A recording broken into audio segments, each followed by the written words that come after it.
Corporate connection में आगे बढ़ते हैं और अब बात करते हैं मेट्रो ब्रांड्स के मैनेजमेंट से। कंपनी सभी एज ग्रुप के लिए फुटवेयर की बड़ी रेंज का उत्पादन करती है। पहले तिमाही की बात करें तो रफ्तार थोड़ी सी सुस्त रही है, लेकिन आने वाली तिमाहियों में किस तरह का ट्रेंड देखने को मिल सकता है? डिमांड ट्रेंड्स क्योंकि कमज़ोर हैं, तो आगे कंपनी क्या कर रही है, नतीजों को लेकर तमाम पहलुओं पर हम बातचीत करेंगे। हमारे साथ जुड़ गए हैं कंपनी के CFO कौशल पारेख। और पारेख जी, बहुत बहुत स्वागत है आपका।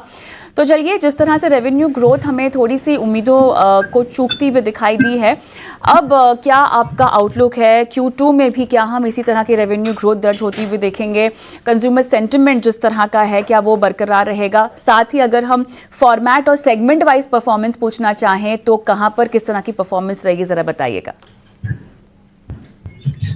कविता जी, पहले तो बहुत बहुत शुक्रिया आपके चैनल पे मुझे इनवाइट करने के लिए।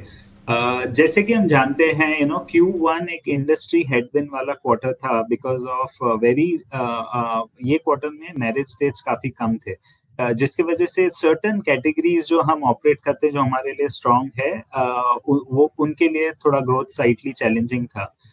However, अगर मैं पूरे साल की बात करूं तो we are expecting that H2 हमारे लिए काफी स्ट्रांग होगा, इनफैक्ट पूरे इंडस्ट्री के लिए स्ट्रांग होगा, because marriage dates are well dispersed across all the 6 months. So H1 slightly muted and H2 should be strong. That is, ये हमारा expectation है। अगर मैं एक डेटा पॉइंट आपको बताऊं, अगर हम जिसको प्रीमियम कैटेगरी बोलते हैं, products with MRP greater than 3,000 rupees, वहां पे हमने कंट्रीब्यूशन ऑफ सेल्स इंक्रीज होते हुए देखा है from 49% last year to 54% this year. So customer underground sentiments are strong. We feel ये timing difference है जो H2 में अच्छी तरह से cover होगा. So for the full year, we are very optimistic that the overall sales growth would be in line with what broad guidance we have been providing. Another thing, if I just may add, in spite sales growth दो muted था, but अगर आप हमारे margins पे नजर डालें तो gross margins बहुत ही stable, strong रहे हैं at 60%. On a standalone basis, our EBITDA was strong at 32%, जो हमारे guided range हमने दी है 30 to 33%, उसी के बीच में था, और PAT 16.4% था, again in the guided range जो हमने दिया है between 15 to 17%.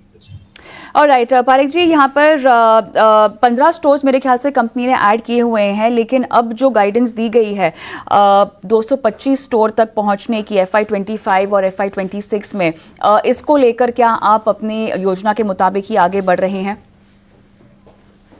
Yeah, we are well on track. ये क्वार्टर में 15 स्टोर ओपन हुए, but for the year as a whole FY25 we expect to open somewhere around 100 to 110 store. और जैसे हमने 2 साल का गाइडेंस दिया FY25 and FY26 225 stores, we feel confident that ये नंबर हम अचीव करेंगे, होपफुली उसके ऊपर जाने का कोशिश करेंगे with all this 6-7 formats that we have now with us. कौशल जी, मेरे पास सवाल तो बहुत ज़्यादा हैं, लेकिन समय समाप्त हो गया आपके लिए। बहुत बहुत धन्यवाद, समय निकाला और तमाम सवालों के जवाब दिए। शर्मिला जोशी मेरे साथ जुड़ी हुई हैं। शर्मिला, झटपट व्यू आपका मेट्रो ब्रांड्स पर? थोड़ा न्यूट्रल ही व्यू रहेगा, क्योंकि जैसे कि अभी हम सुन ही रहे थे कि रिजल्ट्स फ्लैटिश थे, और ओवरऑल मेरे हिसाब से एक क्वार्टर हम रुक सकते हैं कि देखने के लिए कि ये जो ट्रेंड है, जो I think it is across the sector, not just for the company, वो रिवर्स होते हुए दिखता है। And do we really actually see an improvement कि रेवेन्यूज में, ग्रोथ में, जिस तरह से उन्होंने बात किया। I think the only positive thing की चीज थी कि मार्जिन्स काफी अच्छे थे, तो इसके चलते मुझे लगता है कि व्यू थोड़ा न्यूट्रल रहेगा स्टॉक पर। ऑलराइट, चलिए इसी के साथ शो को समाप्त करते हैं। शर्मिला, बहुत बहुत धन्यवाद, आपका समय निकाला।